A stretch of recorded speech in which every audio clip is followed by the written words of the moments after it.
Hello, I'm Toby Haydock, and you can't rewrite history.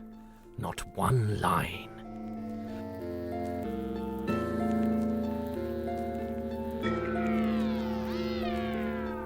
Welcome to Too Much Information, which aims to tell you the who, what, and when of Doctor Who, a television programme about finding the good in peoples and places, no matter how different they may seem. Whether you're discovering the episodes for the very first time, or you know your Aztec high priests from your Taran wood beasts, then you're extremely welcome on this odyssey behind the scenes, which aims to go through the series one episode at a time. In this edition, it's an episode which helped cement Doctor Who's anarchic approach to time travel by establishing a cardinal rule about changing the past so inviolable that it could only be gleefully ignored whenever it made for a better story. So join me, Toby Haydock, as I give you the who, what and when of Doctor Who, the Temple of Evil, or It's Raining Men.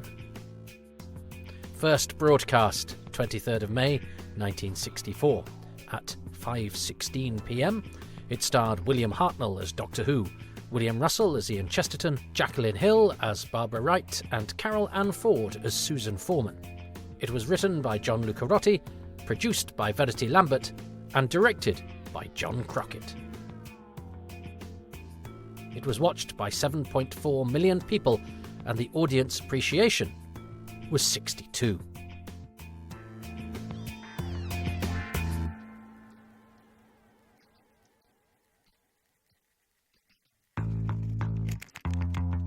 Barbara and Susan emerge from the TARDIS into the tomb of a 15th century Aztec priest. They find a concealed exit, so Susan goes back to fetch the Doctor and Ian. When they leave the tomb, however, Barbara has vanished. And to make matters worse, the door closes behind them, separating them from the TARDIS. They meet Ortlock, High Priest of Knowledge, who believes Barbara to be the reincarnation of the High Priest Yetaxa. In turn, he takes the Doctor, Ian and Susan to be Yetaxa's servants. But Totoxal, High Priest of Sacrifice, doubts Barbara's divinity, so he stokes a rivalry between Ian and the great warrior Ixta.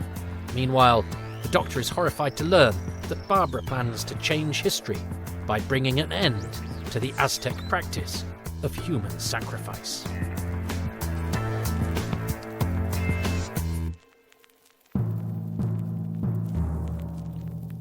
The When.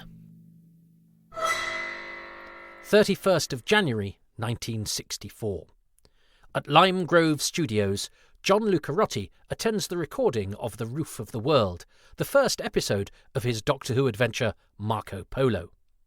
He is approached by story editor David Whittaker, who asks him if he has further ideas for Doctor Who, and Lucarotti suggests a story set at the height of the Aztec civilization. For a time, Lucarotti had lived in Mexico, which remains dotted with relics of its indigenous cultures to this day. The Aztec metropolis of Tenochtitlan, for example, is now the heart of modern Mexico City. Lucarotti became fascinated by the Aztecs, and he was particularly drawn to the sharp contrasts which their society exhibited. The Aztecs were keen astronomers, but they forged no metal implements. Their medicine was sophisticated, but they had no appreciation of the potential of the wheel. Their agricultural practices were advanced, but, most infamously, human sacrifice was a regular component of their religious worship. This dichotomy ultimately contributed to their decimation in 1521 by armies under the command of the Spanish explorer Hernán Cortés. Lucarotti suggests that this setting would be ideal for a character-driven drama. 4th of February, 1964. John Lucarotti's Aztec story is added to the Doctor Who production calendar as Serial F. As such, it will come immediately after Terry Nation's hastily written science fiction adventure The Keys of Marinus, which now follows Marco Polo in the schedule. 10th of February 1964. In the wake of a recent agreement that the 4 regular cast members will each be granted a fortnight's holiday over the course of the Doctor Who production block, Carol Ann Ford's agent and husband, Walter Jokel, submits a list of potential dates for his client's vacation. Ford would like to be absent for 2 weeks at some point between 15th of April and 31st of May, although Jokel notes that June would also be acceptable. David Whittaker responds a week later, on the 17th of February, to indicate that he will work to comply with this request. 24th of February 1964. David Whittaker again writes to Walter Jokel, this time with more specific information about when Carol Ann Ford can be released from Doctor Who. Plans for John Lucarotti's story, which Whittaker inaccurately describes as involving the Mayan tribe of South America, are now coming together, and Whittaker believes that Ford can be absent from studio recording for the 2 middle episodes scheduled for the 8th and 15th of May. This will make Ford the second of the principal actors to be granted their holiday from Doctor Who, following William Hartnell's omission from the 3rd and 4th instalments of The Keys of Marinus. Unlike Hartnell, however, Whittaker hopes that he can make arrangements for Ford to maintain a presence in the 2 episodes to be taped during her sabbatical. Jokel replies the following day to indicate that the proposed dates are acceptable to his client. 25th of February 1964. David Whittaker formally commissions John Lucarotti to write the 4-part The Aztecs. Carol Ann Ford's absence will be covered by limiting her involvement in episodes 2 and 3 to material which can be pre-filmed before her vacation. Although we'll revisit this topic in more detail in the next Too Much Information, the Temple of Evil nonetheless performs some of the heavy lifting by setting up the scenario which facilitates Ford's sojourn, Susan's confinement to a seminary as punishment for interfering with a human sacrifice. 16th of March 1964.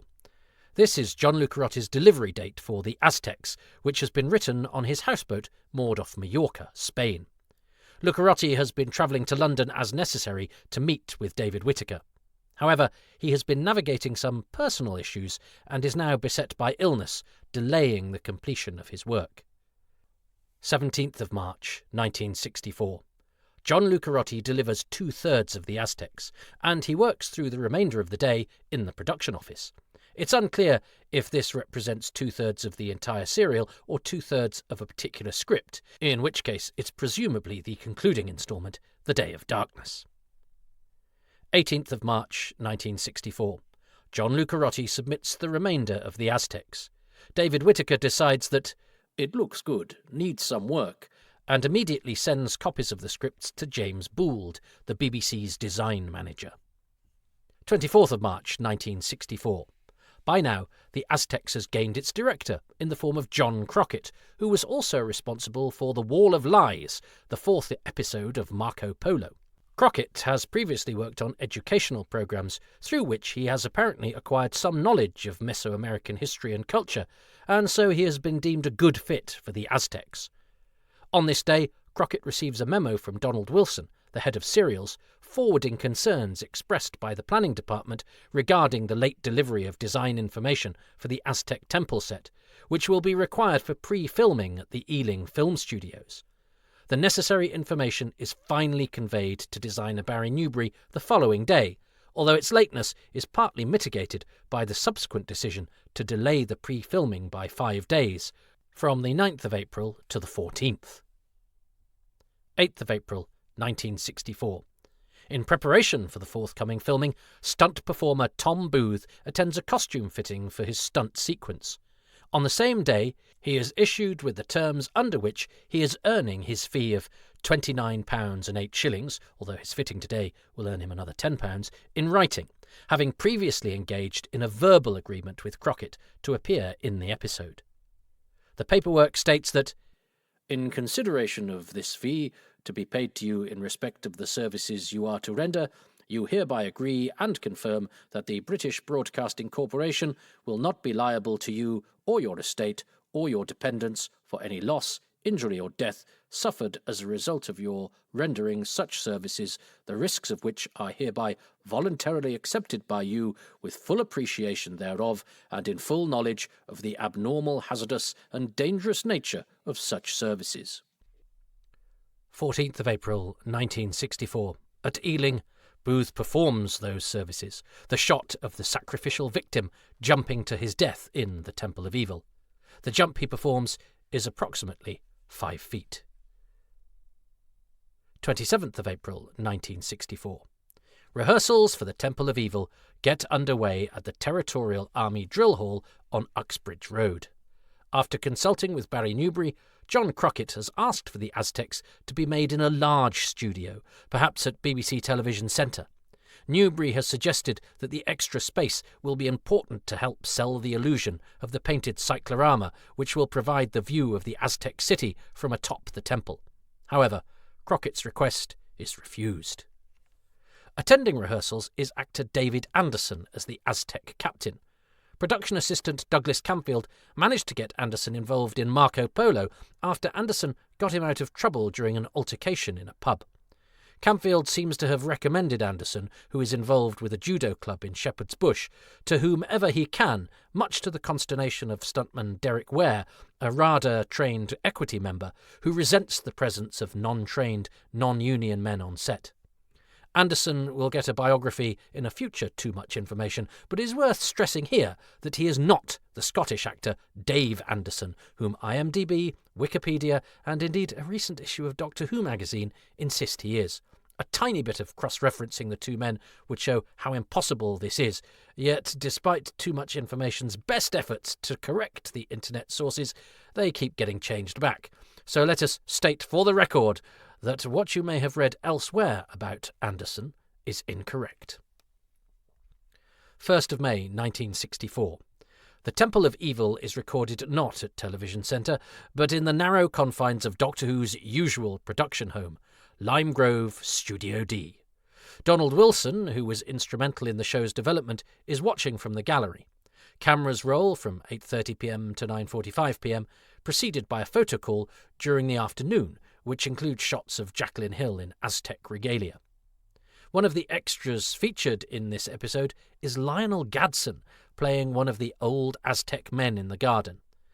Despite going uncredited, he is worth a mention because as far as current research stands, he is Doctor Who's earliest born performer, coming into this world on the 14th of August 1879, the year Thomas Edison filed a patent for his first incandescent light bulb. He was only 46 when television was created and lived half his life in the pre-TV era. And it's a life that is in its twilight years, as Gadsden is to die less than 18 months later, on the 9th of November, 1965. The recording day today overruns, which results in an overtime payment for Tom Booth that gets him another £2 and 2 shillings, taking his total fee up to £41 and 10 shillings, the equivalent of about £1,100 in 2025. Certainly more than you'd get paid for a couple of lines in a TV episode today, although, of course, he also performs a stunt. The incidental music for episode 1 is also recorded today, with 9 musicians, each getting £5 for their contribution. This pattern will be repeated weekly for all episodes of The Aztecs. At some point after recording, Sidney Newman casts an eye over the Temple of Evil and scribbles some notes. His verdict? Intro to New Land Week. Jackie fluffing. Needed better close-up of bracelet and more of it. Where's Barbara? Only a fool would say this. Butcher, phony speech, Shakespeare, he fluffs. Bad profiles of old priest. Rotten pastoral music, pre-execution. She sounded insincere, not queenly. Well, we're all entitled to our opinions, the head of department especially so, but it's nice to see executives stating the bleeding obvious, pointing out fluffs when the recording necessities prevent going back and doing the whole thing all over again for a relatively minor infraction. I mean, does Newman really think they didn't notice them? Is not a 21st century malaise only. 4th of May, 1964. Carol Ann Ford jets off on a comet on holiday to Lisbon today, departing from London Airport but pausing for a snap with her daughter Miranda for some press photographers. She tells the papers she's looking forward to no more frights for a fortnight, trading them in for just lounging in the sun. 9th of May, 1964. The North Western Mail runs a profile of John Lucarotti as an early preview to this new adventure.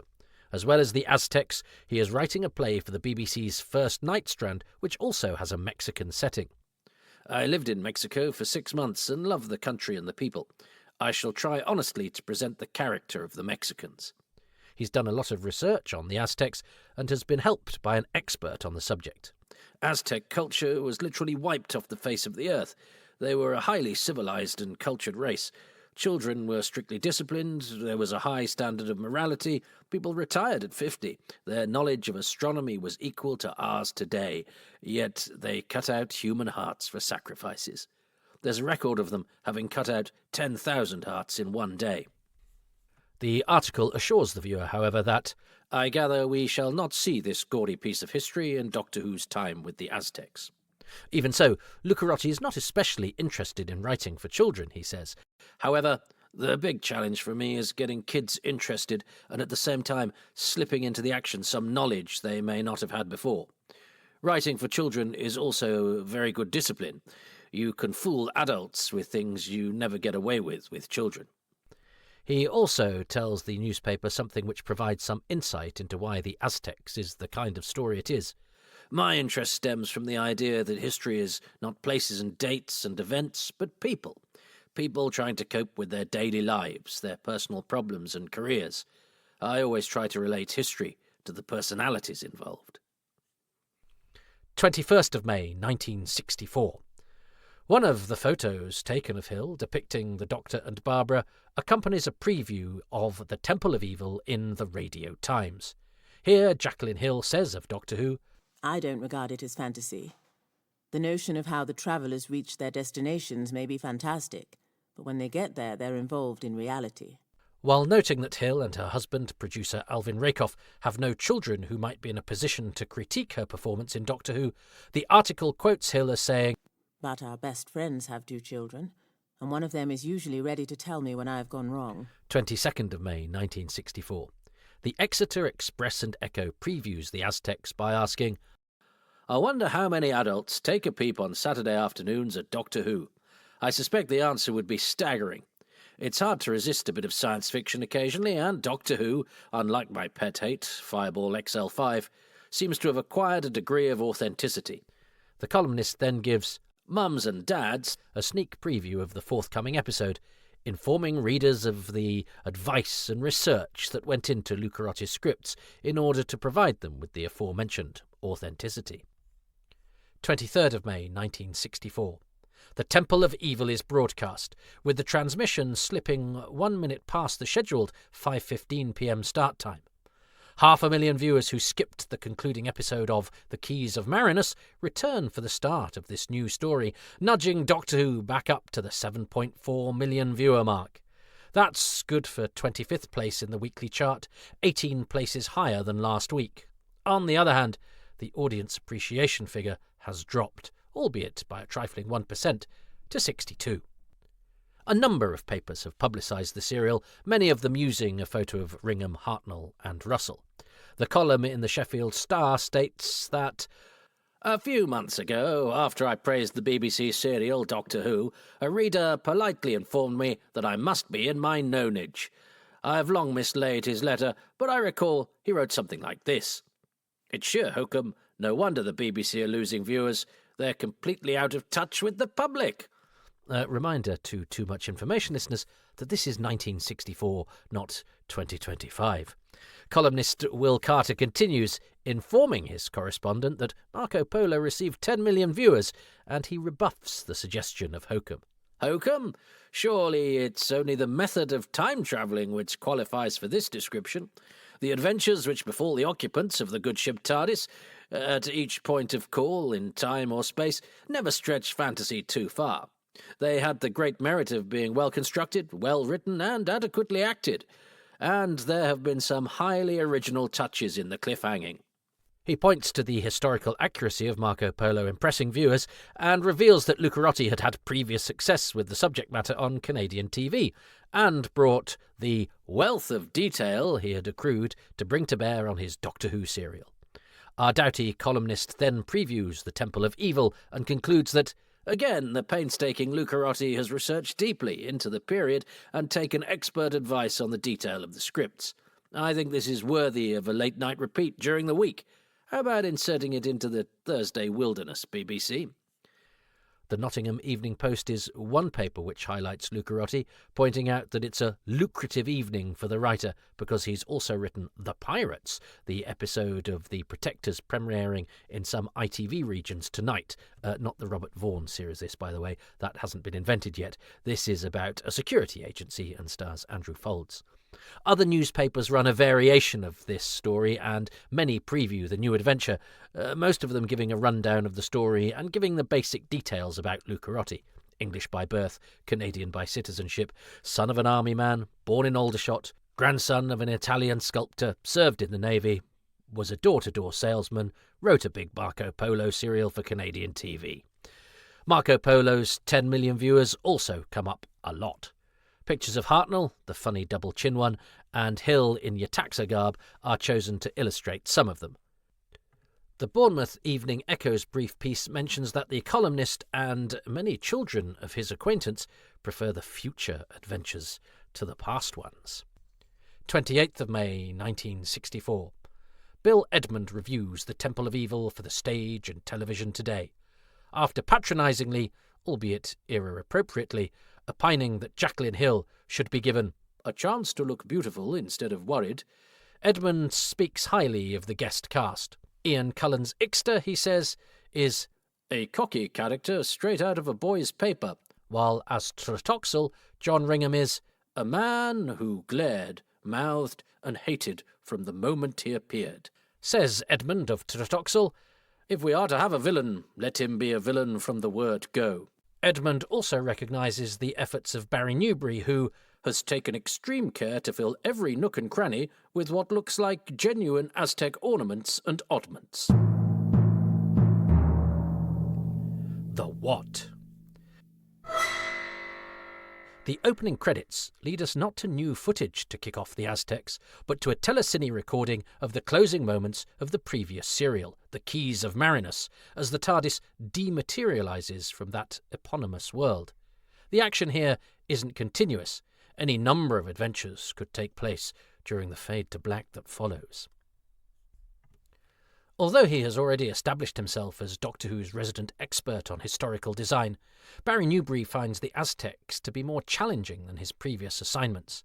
13th century China in Marco Polo and the Stone Age environment of An Unearthly Child. This is because of the relative scarcity of information about the Aztec Empire during the time period in which John Lucarotti's story is set.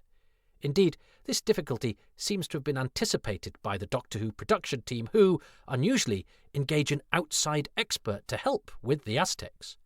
This specialist is Joan Rodker, who is perhaps best known for her anti-war activism in association with organisations like the World Peace Council. During the 1950s, Rodker had spent a year in Mexico and, like Lucarotti, was inspired by her surroundings.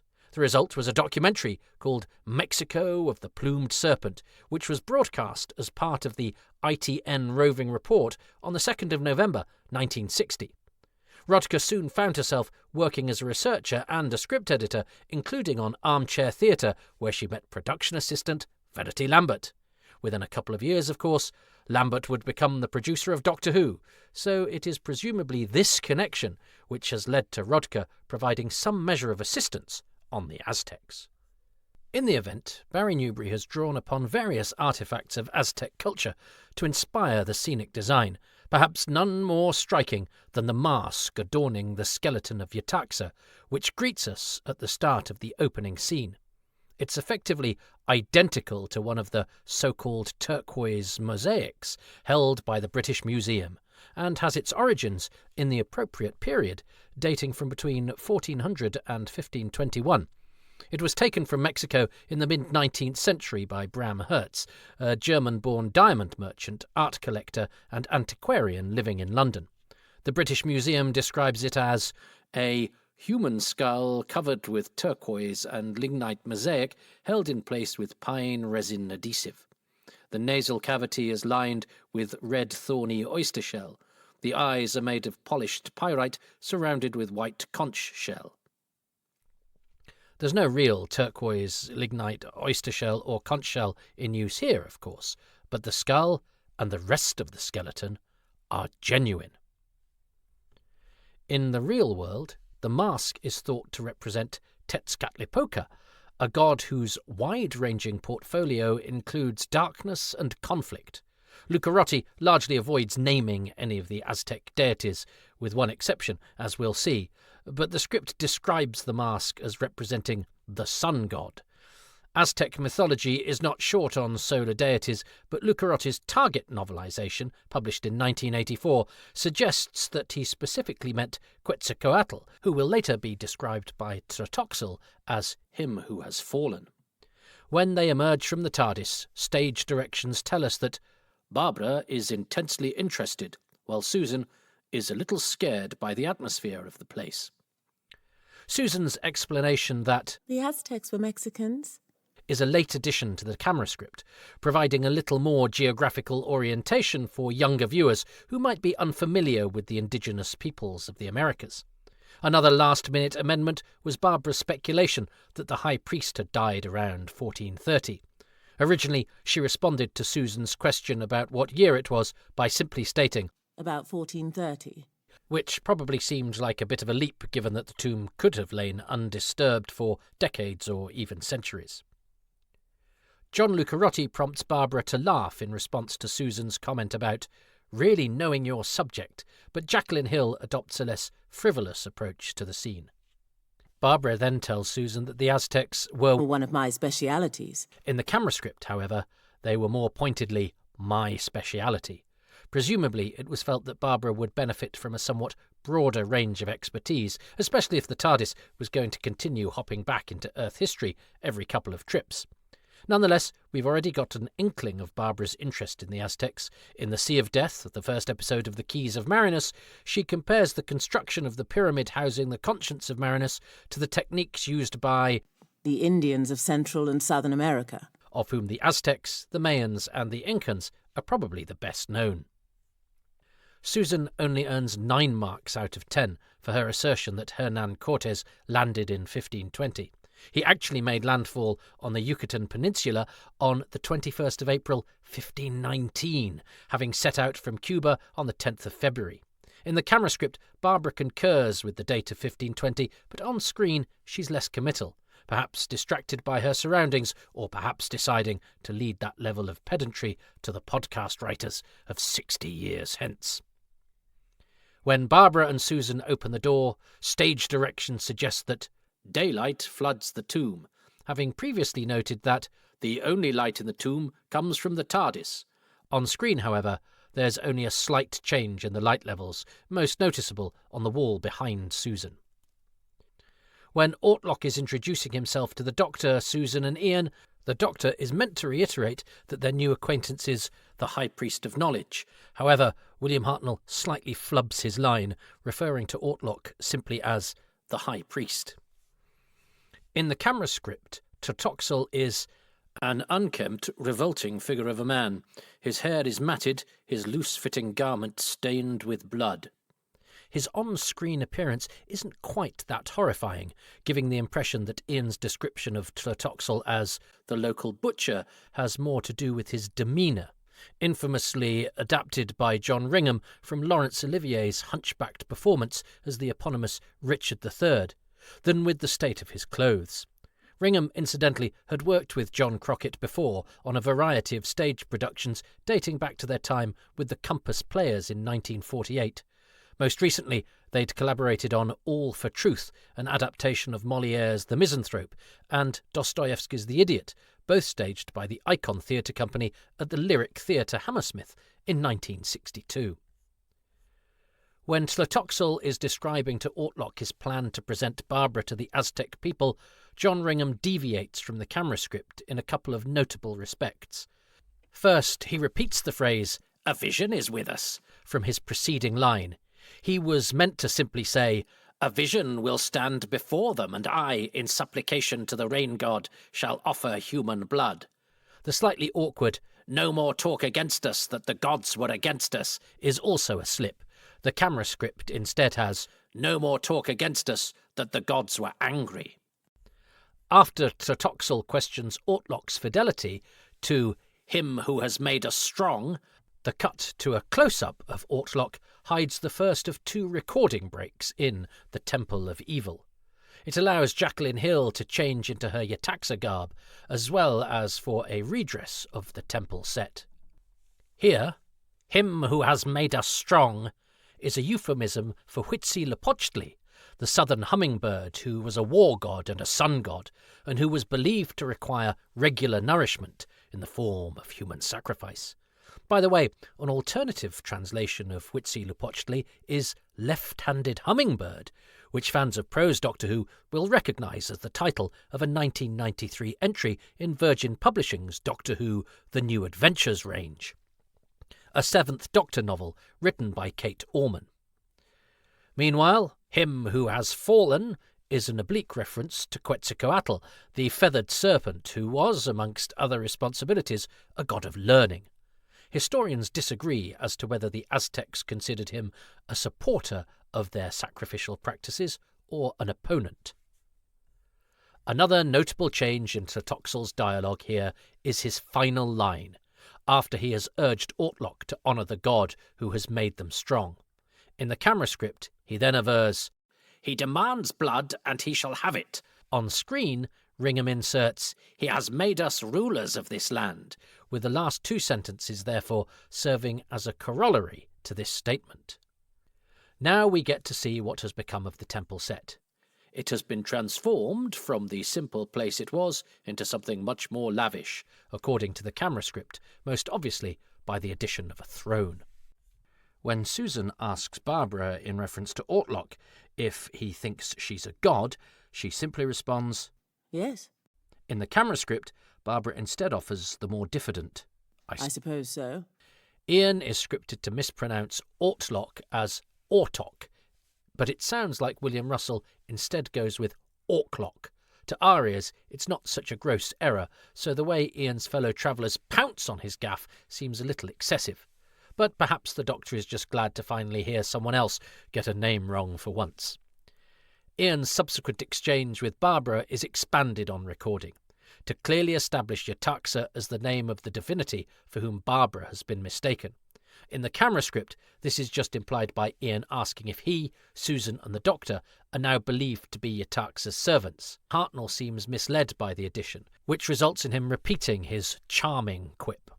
After Ian suggests that they should find out how the tomb door opens, the camera script has Barbara promise, "I'll ask."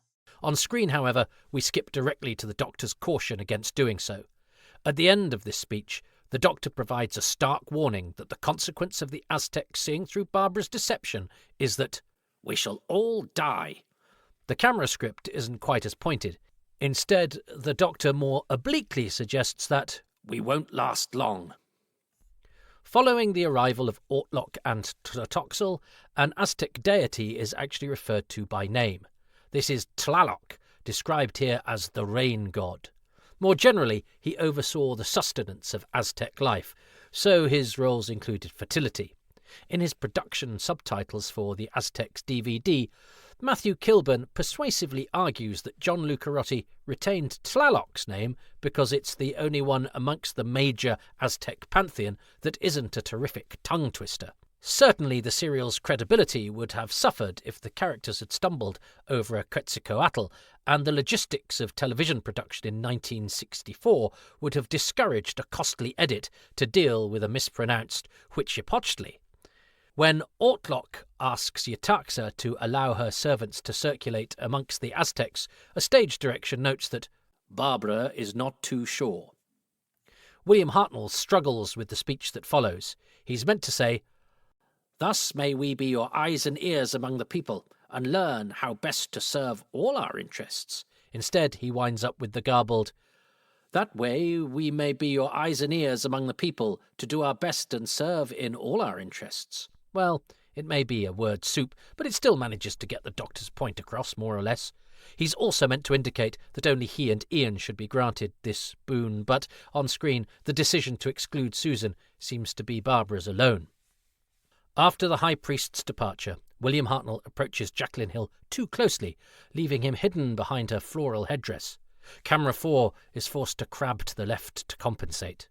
When the Doctor contends that "we now have everything we want, exactly," Barbara's surprised "We do?" is unscripted.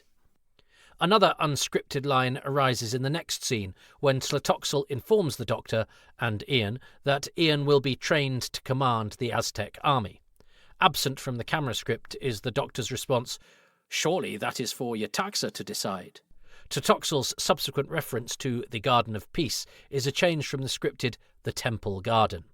This deprives Kameka of being the first person to reveal its more idyllic name. In the next scene, we meet Ian Cullen as Ixter, a well-built young man, a few years younger than Ian, writes John Lucarotti.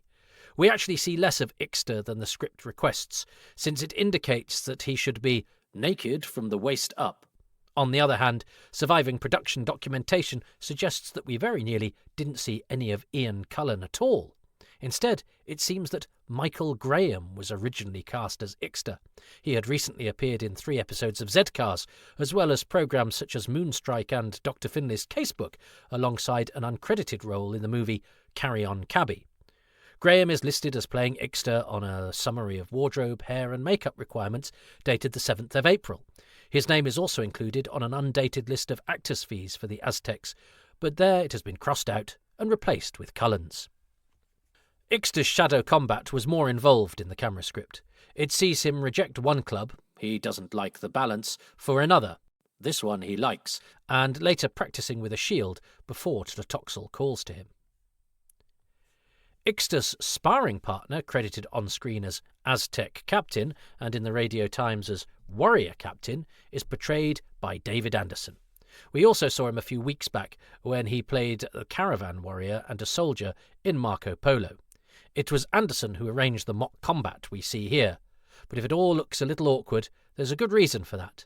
In the name of historical accuracy, Barry Newbury decided that most of the Aztec weaponry should be made out of plywood, or in some cases, fiberglass imitating wood. However, Cullen and Anderson found the lightweight and fragile clubs very difficult to wield in a convincing manner, resulting in the slow-motion choreography that winds up on screen. But this could also be another symptom of Anderson's lack of experience, which resulted in the ire of established stunt people like Derek Ware. Ixter's boasting to Ian includes a notable divergence from the camera script. Here he promises that he will be the Aztec commander who defeated the chosen servant of Yetaxa, but on screen, defeated instead becomes killed. After Ixter reveals that he and Ian will be responsible for delivering the human sacrifice, a second and final recording break follows the fade to black. It provides an opportunity for Ian to change into Aztec armour and for the anteroom set to be redressed. Now we move to the Garden of Peace, where we meet Kameka, who was originally going to be called Amekameka. According to the script, she is peering at the Doctor with more than average interest, but is doing it apart from the others. There are a couple of notable dialogue variations between the camera script and the performances of William Hartnell and Margot van der Burg. First, the Doctor's question about the temple designer Chapal. Did he set out this garden as well? Becomes a less specific, "Oh, he designed all this, did he?" Then, whereas Kameka was scripted to say of Chapal, "He watches over it constantly." Van der Burg modifies this to, "He watches over us constantly." Which makes rather less sense of the Doctor's subsequent inference that Chapal is the gardener. Ian arrives dressed in the livery of an Eagle Warrior. The Eagle Warriors were one of 2 elite cadres of Aztec soldiers, both notable for admitting not only nobles to their ranks, but also highly achieving soldiers of common blood. Their counterparts were the Jaguar Warriors, and we will shortly see that Ixter is one of them. Both Ian and Ixter wind up in helmets that largely cover their faces. As we'll discover in The Day of Darkness, this is an intentional design decision which will help mask the use of stunt doubles when Ian and Ixter finally have their inevitable altercation. Ian's statement that the Rain God ceremony takes place today is a late addition to the camera script, presumably to heighten the tension and urgency of the subsequent scenes. In the camera script, after the Doctor implores Ian not to interfere, he warns that, otherwise, the time travellers will all be dead within a minute. It sounds like William Hartnell starts to deliver this line, but William Russell jumps in early with "but" that prompts the Doctor's next line. When we move back to the antechamber, it has been redressed for Barbara and Susan's leisure time. The flower that Barbara holds replaces a scripted banana she is supposed to be munching on, which is meant to be indicative of her behaving in a most ungoddess-like manner. The script also suggests that Susan should strike a Vogue pose whilst wearing the jewelled headdress, in reference to the venerable fashion magazine. The direction posed no problem for Carol Ann Ford, who had prior modelling experience. After the Doctor tells Barbara of the plan for a human sacrifice at the imminent ceremony, a late addition to the camera script is his reference to Ian agreeing with him. The Doctor has clearly sussed out whose opinion Barbara values the most, and it isn't his. The oft-quoted climax of the Doctor and Barbara's confrontation includes several departures from the camera script. First, Barbara's statement that "It's no good, Doctor. My mind's made up." replaces an assertion that "The priests won't dare defy me." Then, it's Barbara who's meant to introduce the episode's most famous metaphor. When the Doctor asks, "What are you talking about?" her response was originally to begin, "Rewriting history." The Doctor was then to warn her, "You can't change history, not one line of it." On screen, of course, these two elements are combined to create the Doctor's memorably incendiary admonition, "But you can't rewrite history, not one line." As the sacrifice begins, a line not found in the camera script is Susan's tremulous, "Why can't I see what's going on?" This helps make it clear that the Doctor and Susan are out of the way of the main action, at least until she runs out to interfere, setting up Carol Ann Ford's fortnight away from Doctor Who. After Barbara reveals herself to the crowd, represented solely by sound effects, the script has Ortlock join her as she returns to the sacrificial victim. In the televised version, however, she remains by the edge of the pyramid. When Tlatoxel begins his exhortation to the gods, camera 2 has an unfortunate collision with the sacrificial stone as it tries to push in on John Ringham. The picture tilts, then rights itself very noticeably. The death of the sacrificial victim isn't the only film element required for the episode's climax, as it happens. The ensuing footage of a stormy, lightning-tossed sky is taken from BBC stock and is awful quality, certainly in the broadcast version. Tlatoxel's vow to destroy Barbara, speaking directly to camera 3, ends the episode on a memorable note. Another lift from Olivier's Richard III, it also represents the first instance of Doctor Who breaking the proverbial fourth wall by addressing the viewing audience. But it's not quite the note upon which the camera script intends the Temple of Evil to conclude. After the title of the next episode, The Warriors of Death, appears, there's meant to be a fade from Tlatoxel to telecine footage of rain falling on stones, over which the closing credits are intended to roll. Instead, we get the usual fade to black, with John Ringham gamely continuing to act until he's no longer in vision. The Who. Sir Richard Rodney Bennett. The Who. Richard Rodney Bennett. Richard Rodney Bennett, who composed the incidental music for the Aztecs, may have only scored one Doctor Who story, but he's one of the programme's most illustrious and decorated contributors. His journey to the very top of his profession, and indeed to the gates of Buckingham Palace, stay tuned, began on the 29th of March 1936 in Broadstairs, Kent, where he was born, the first son but third child of children's writer but former singing teacher and operatic singer Harry Rodney Bennett, and the pianist and composer Joan Bennett, whose claims to fame included being a vocalist during the very first live performance of Gustav Holst's Planet Suite. Harry had discarded his first name when at University College Reading, feeling that Rodney Bennett more suited a burgeoning bass baritone. The family were actually based in London when Richard was born, but with the onset of war they relocated to Devon. His parents were distant, and the children weren't allowed to play with toys, so Richard used the provided pens and paper to write and name pretend music.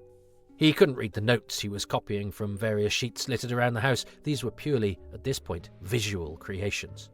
He could hear music, though. His mother used to play, and the house was filled with Debussy and Ravel. Despite this and their shared love of music, Joan's insistence that emotions were not to be expressed meant that young Richard was never entirely granted the vocal approval from her that he so desperately sought. Perhaps as a result of this, the chance to express himself and unleash his emotions into the playing of music was relished by young Richard, and he had learned to read music by 4 and had thrown himself into playing the piano wholeheartedly before his 5th birthday. He did injure himself, though. He fell on some broken glass, severing a nerve in his right wrist, which prevented him from ever being able to stretch his fingers completely thereafter.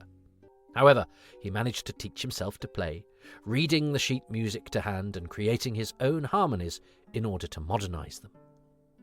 He went to St Ronan's School, temporarily located at Bicton House, just outside Budleigh Salterton, in 1943, as a weekly boarder.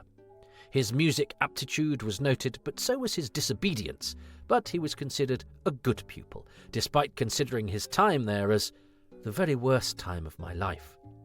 He was bullied and felt as though he'd been sent away as a punishment by his remote father.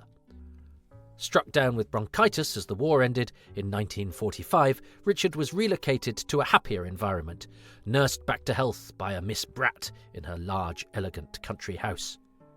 He was now a voracious radio listener, having been barred from listening to it at Bicton, and had discovered a love for the Great American Songbook and Noel Coward.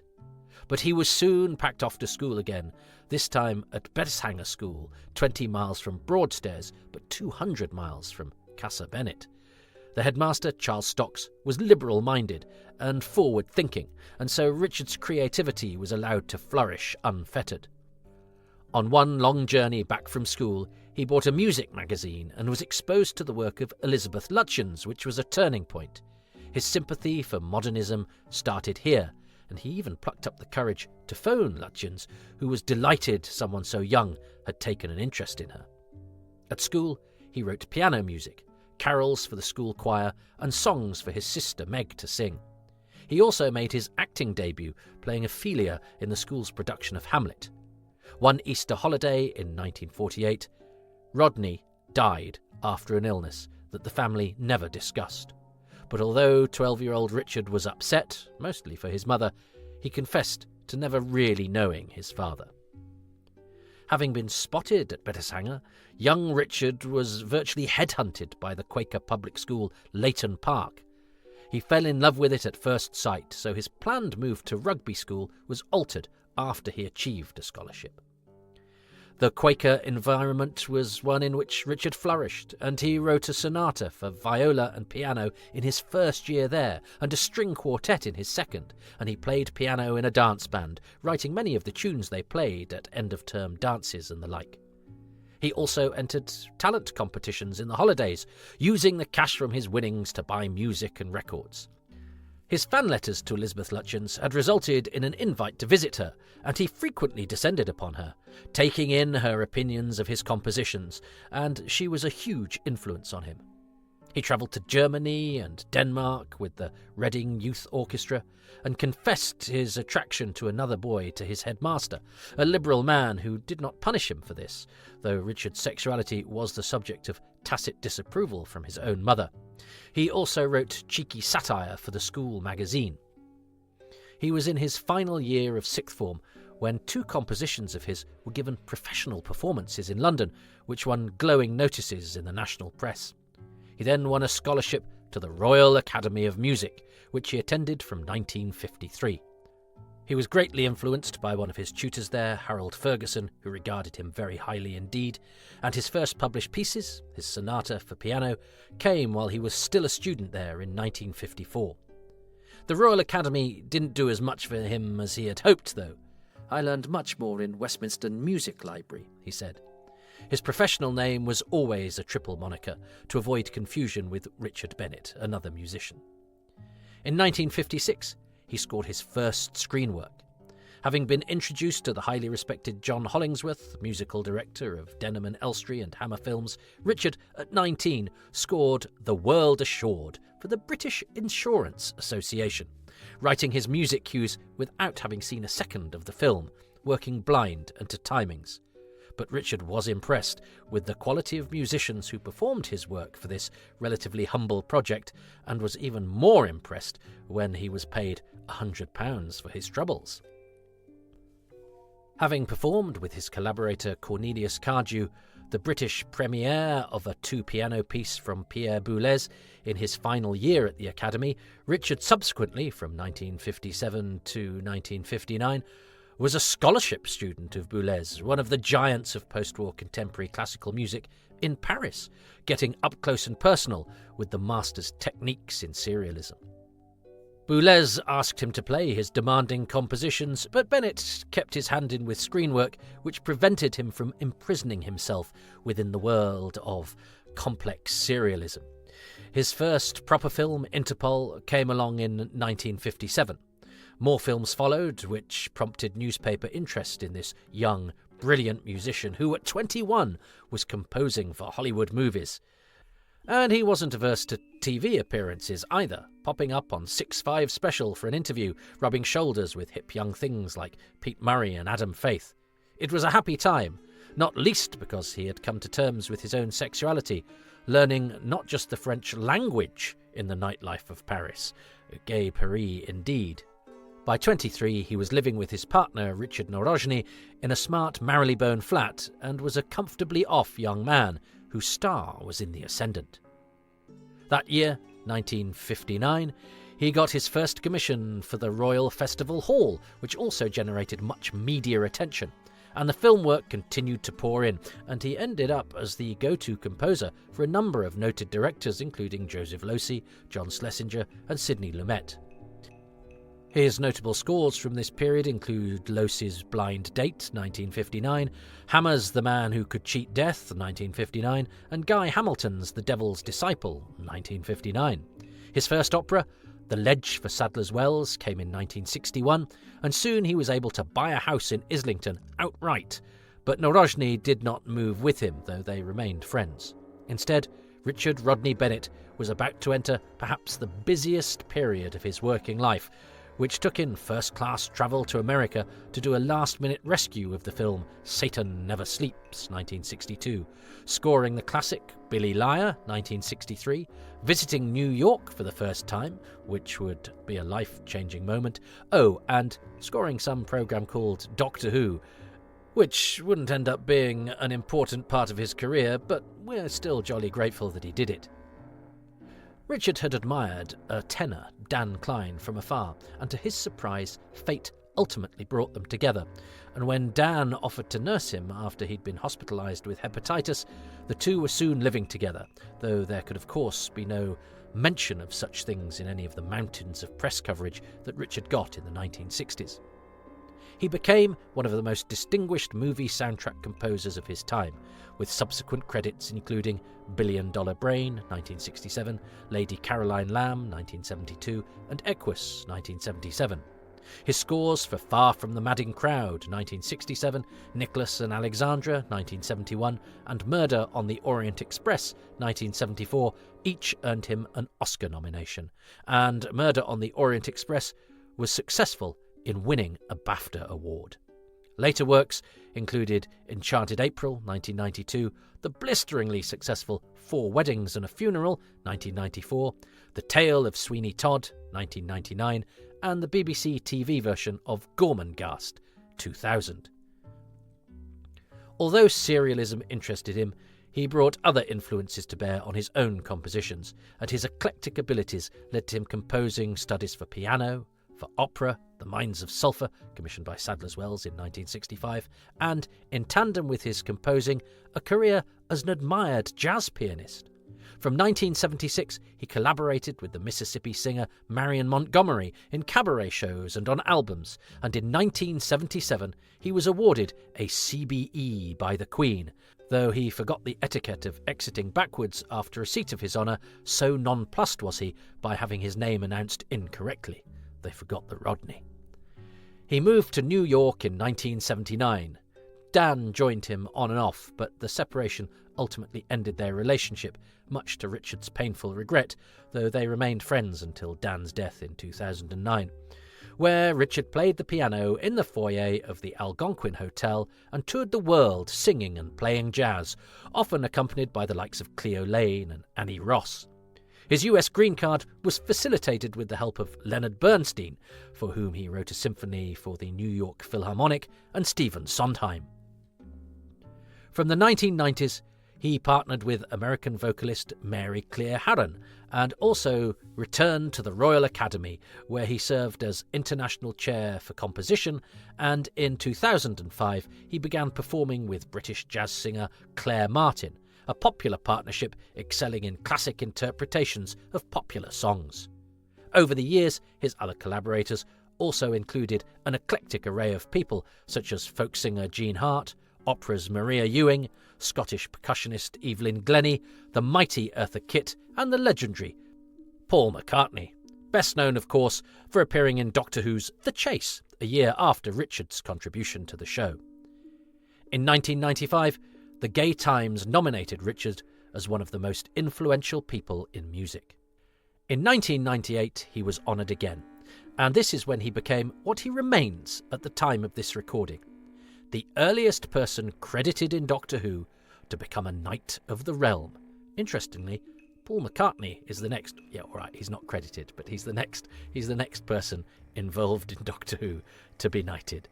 For "Arise, Sir Richard" was the refrain at Buckingham Palace that year, and so thereafter he was Sir Richard Rodney Bennett, although the honour ironically came when he was blighted with chronic conductor's block, something which was fortunately lifted the following year. In 2001, there were a series of celebratory concerts marking his 65th birthday in London, and soon he bought a flat in Wimbledon, dividing his time between there and New York. He was also the subject of a South Bank Show TV special, painted, and was gifted at making collages, some of which are now highly sought after. And he is the subject of a hugely detailed biography by Anthony Meredith, which, despite being a large and hefty volume, running to nearly 400 pages, only gives Bennett's beautiful score to the Aztecs a passing mention, when surely it's one of the most distinctive compositions in the classic Who oeuvre, despite what Sidney Newman felt. He didn't rate Jacqueline Hill either, so was he ill? The fact that Doctor Who troubles biographies of Bennett so little says everything about his subsequent career, and nothing about the Aztecs. When he died on Christmas Eve 2012, aged 76, the composer and writer Darrell Brunswick wrote that Richard Rodney Bennett could hardly have designed his career better to alienate critics in every one of the fields he was so talented in. He also described him as a cultured gay man, and every aspect of his creativity was defined by elegance.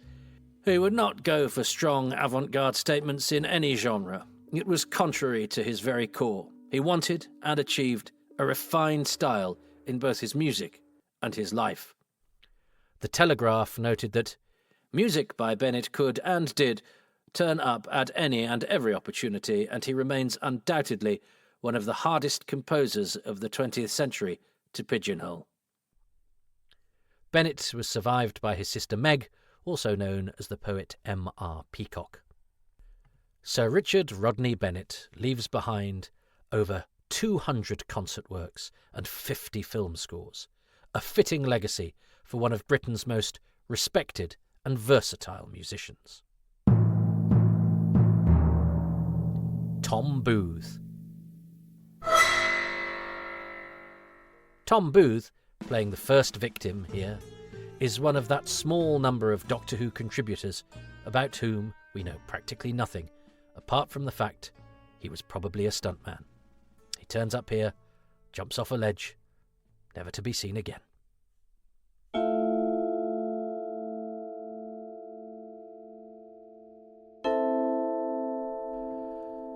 And so ends another episode of Doctor Who. And what an episode it is, raising, for the first time, but hardly the last, the question of whether the TARDIS might provide a means to interfere in human history. With the exception of the delightfully oddball The Edge of Destruction, Doctor Who has, at this stage in its short history, treated the time machine as little more than a way to deposit its occupants at the appropriate starting point for the next adventure. Indeed, this is why writers have taken great pains to either disable the TARDIS or separate it from its passengers, whether by virtue of fluid links spuriously in need of mercury, Italian explorers seizing it in the name of their patron monarch, or seemingly impenetrable doors sealing it within an Aztec tomb. Having helped set the scene, the ship now has to conveniently be taken out of play until it's needed to whisk everyone away at the story's end. Essentially, the TARDIS has fulfilled the same role as, say, Rod Serling at the start of each new instalment of The Twilight Zone. Vital to get proceedings underway, but otherwise existing on no more than the periphery of the narrative. But that starts to change with the Temple of Evil, because it's here that at least one character, Barbara, of course, has come to recognise what the TARDIS might empower her to do. She's a time traveller now, so maybe she can do away with the Aztec practice of human sacrifice.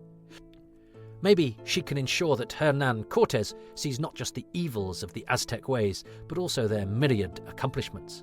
Maybe she can prevent the cultural genocide that must lie no more than a handful of decades in the future, beyond the lifespan of the Aztec she meets, but perhaps not that of their children or their children's children. And while Barbara gives no voice to what it might mean if she succeeds, what colossal ramifications could result if more than 400 years of Mesoamerican history is fundamentally and incontrovertibly altered, for the viewer, this must awaken new dramatic possibilities inherent in the format of Doctor Who. It leads to the Doctor and his companions becoming less the observers of history that we saw in Marco Polo, and instead more active participants in it. It won't be long, for example, before we see the Doctor inadvertently inspire Nero at the start of the Great Fire of Rome in The Romans.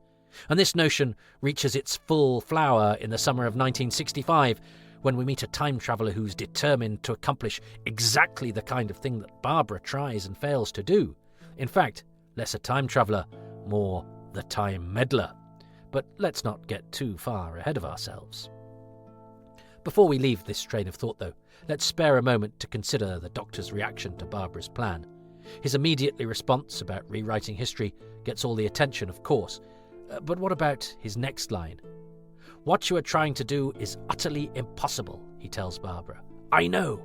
Believe me, I know." Oh, the questions that raises.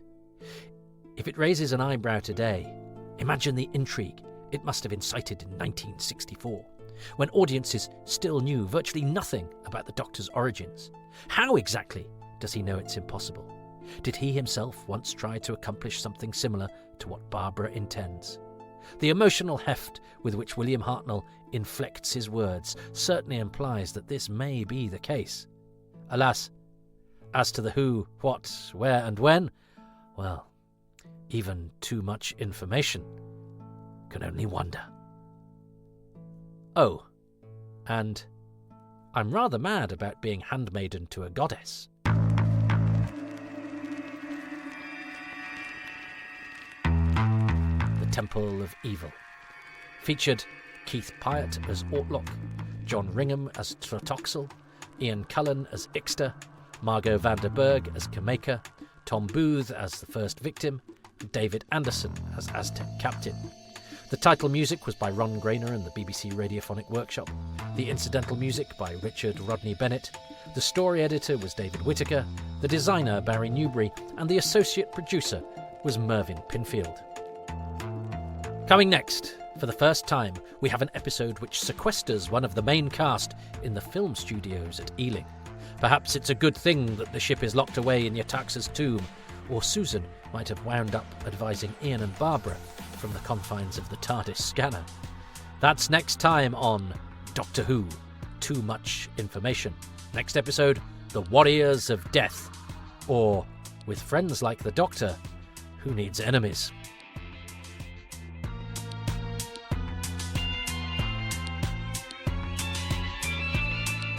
Too Much Information, The Temple of Secrets, was presented by me, Toby Haydock, from a script I co-wrote with Shannon Patrick Sullivan. Additional voice work came courtesy of Chrissy Bone. With thanks to Richard Bignell, David Brunt, and special thanks to Kral Thal. The series consultant is Richard Bignell, and the music has been specially composed by Wayne Shepherd.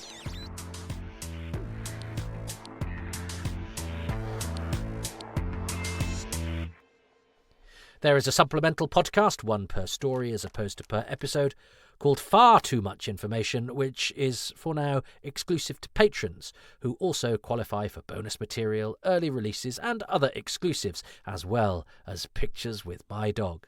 Patrons are also nearly 6 months ahead with my Happy Times and Places podcast. So if you want to hear me talking about The Invisible Enemy or School Reunion, then head to patreon.com/Toby Haydock.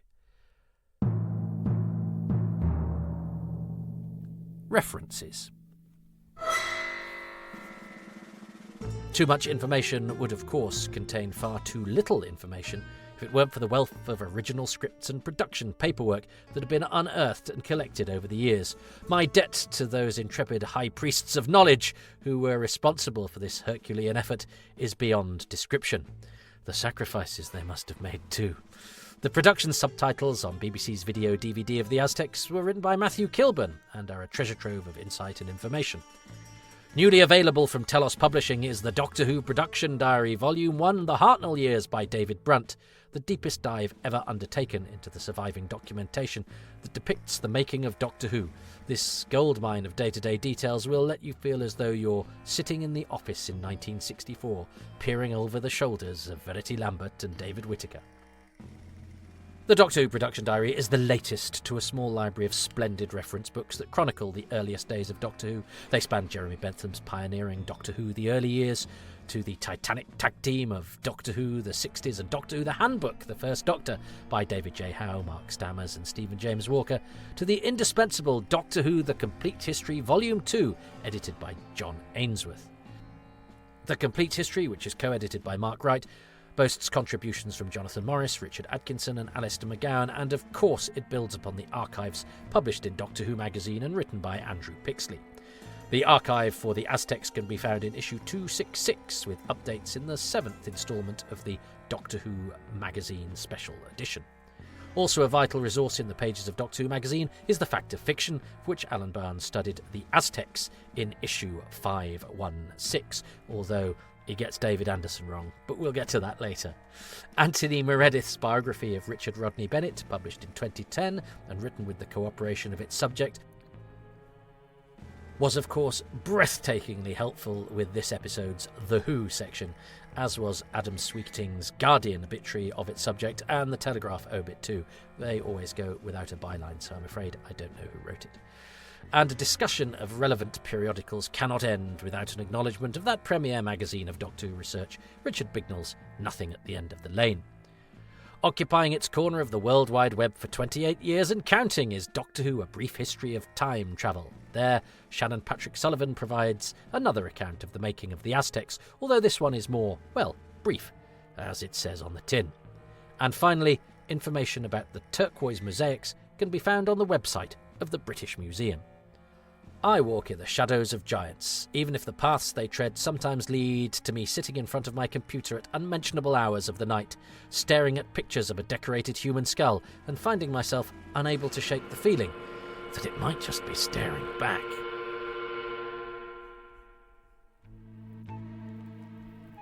These podcasts would not be possible were it not for the contributions of the denizens of Patreonville. You can become a patron by signing up for as little as £3 a month. And people who've done that include Ruben Herfindahl, Stephen Moffat, not that one, Peter Burns, James Curray-Smith, Peter Harness, yeah, that one, Ronald Hayden, Rob Leonard, Christopher Meredith, Gavin McLean, Richard Straw, Neil Tate, Nick Tedston, Tim Arding, Nigel Bromley, Paul Cook, Richard Chalk, Peter Chamberlain, Grant Davidson, John Deere, Chris Dunford-Kelk, Paul Dunn, El Pandras, Susie Ferguson, Jason Gorman, Siobhan Galichon, Paul Harris, Chris Hyam, Ian Key, Ashley Knight, Joe Llewellyn, Ian K. McLachlan, Philip Marsh, Nathan Martin, Roland Moore, Rick Moran, Kevin Murdoch, Graham Knott, Adam Parker, Barry Platt, Risto Matti Cirillo and Frank Shales.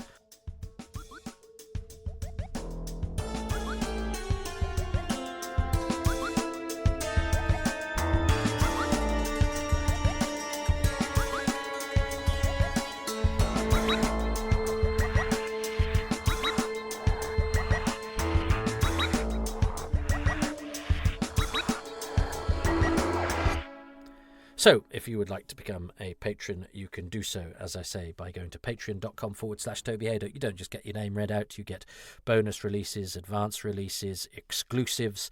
I'm even branching out into doing commentaries on non-Doctor Who stuff that will be with the participation and input of patrons only. I'm trying to make it more fun to just hang out there exclusively, but the Doctor Who stuff does all make its way out, as you can tell because you're listening to this. But I feel I do need to prioritise the patrons because they're what keeps me going, and it's a lovely community out there, and there's lots of, it's just a nice place to sort of hang out and sort of enjoy Doctor Who if you like, and even if you don't enjoy certain bits, people say so in a nice way. So patreon.com/Toby Haydock starts at £3, goes up to whatever you like, but £3 I think per month is a pretty reasonable entry level for the amount of stuff that goes on there. And there's also Ko-fi, which is a way of sending me the odd donation every now and again if you've particularly liked one or two things that I've done but don't want to be fettered by a monthly obligation. Totally get that. And if you can't or don't want to support financially, that's completely understandable, but what you can do is like and subscribe everywhere you can, 5 stars everywhere you can, and a few lines of review, which just really help to make this stuff go noticed. I'd particularly like some help with the YouTube stuff, because I've been putting these on YouTube in order to because people have asked me to, but then they don't show up as being watched all that much because obviously they're not visual things, and most people do them the audio way, as you would expect. But it does make me look a bit like Johnny No Mates, especially as everything appears twice for some reason. I don't know why, and I don't want to delete one or the other because people sense, because it gets about half the amount. Anyway, never mind. You can also join me on social media. I'm on Twitter and what else? Everything. Blue Sky. I've got a Facebook page. YouTube. Do subscribe to my YouTube channel, and Instagram as well. The only one I'm not on is TikTok, and probably some I haven't heard of. So yeah, thanks. Please do that. Thanks so much for listening. I hope you're very well. It is currently one of the hottest days of the year, and I'm sitting in a cupboard, so I'm going to stop now and go and stand on a ledge and enjoy the sun. And if it disappears, sacrifice someone to it.